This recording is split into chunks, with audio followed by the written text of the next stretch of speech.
ఒకప్పుడు స్టార్ డైరెక్టర్గా తన మార్కు చూపించాడు దర్శకుడు శ్రీను వైట్ల. తనదైన కామెడీతో ప్రేక్షకులను కడుపుబ్బా నవ్వించాడు. కామెడీ ఎంటర్టైన్మెంట్తో పాటు పవర్ఫుల్ కంటెంట్తో సినిమాలు తెరకెక్కించి ఆకట్టుకున్నాడు శ్రీను వైట్ల. అప్పట్లో శ్రీను వైట్ల సినిమాలకు విపరీతమైన క్రేజ్ ఉండేది.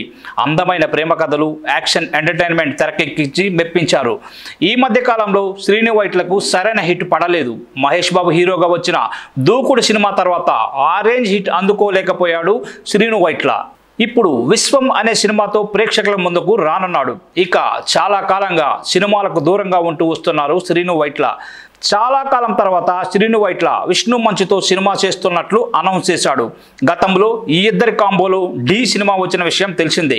ఈ సినిమా మంచి హిట్ అందుకున్న విషయం తెలిసిందే. మరోసారి డి అంటే డి అనే సినిమాను కూడా అనౌన్స్ చేశారు. కానీ ఈ సినిమా ఇప్పటి వరకు పట్టాలెక్కలేదు. ఇదిలా ఉంటే ఇప్పుడు యాక్షన్ హీరో గోపీచంద్తో సినిమా చేస్తున్నారు శ్రీను వైట్ల. ఇటీవలే ఈ సినిమా నుంచి టీజర్ విడుదల చేశారు. ఈ టీజర్ ప్రేక్షకులను విపరీతంగా ఆకట్టుకుంటోంది. శ్రీను వైట్ల డైరెక్షన్లో వచ్చిన last movie Amar Akbar Anthony ఈ సినిమా దారుణంగా నిరాశపరిచింది ప్రేక్షకుల్ని. ఇక ఇప్పుడు విశ్వం సినిమాతో ఎలాగైనా హిట్ కొట్టాలనే కసితో ఉన్నాడు శ్రీను వైట్ల. త్వరలోనే ఈ సినిమా ప్రేక్షకుల ముందుకు రానుంది. ఇక తాజాగా ఓ ఇంటర్వ్యూలో శ్రీను వైట్ల మాట్లాడుతూ ఆసక్తికర కామెంట్ చేశారు. మహేష్ బాబు ఆగడు సినిమా గురించి మాట్లాడుతూ ఆ సినిమా ఫ్లాప్ తన తప్పే అని ఒప్పుకున్నారు. నిజానికి ఆగడు సినిమాకు అనుకున్న కథ వేరే, కానీ ఆ కథకు నిర్మాతల నుంచి అనుకున్నంత బడ్జెట్ కుదరలేదు. దాంతో కథ మార్చాల్సి వచ్చింది.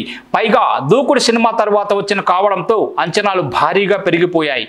ఆ సినిమా కోసం చాలా కష్టపడ్డాం, కానీ ఆ అంచనాలను ఆగడు అందుకోలేకపోయింది. నాకు నేనుగా తీసుకున్న పెద్ద గొయ్య ఆ సినిమా అని చెప్పుకొచ్చారు ఆ ఇంటర్వ్యూలో శ్రీను వైట్ల.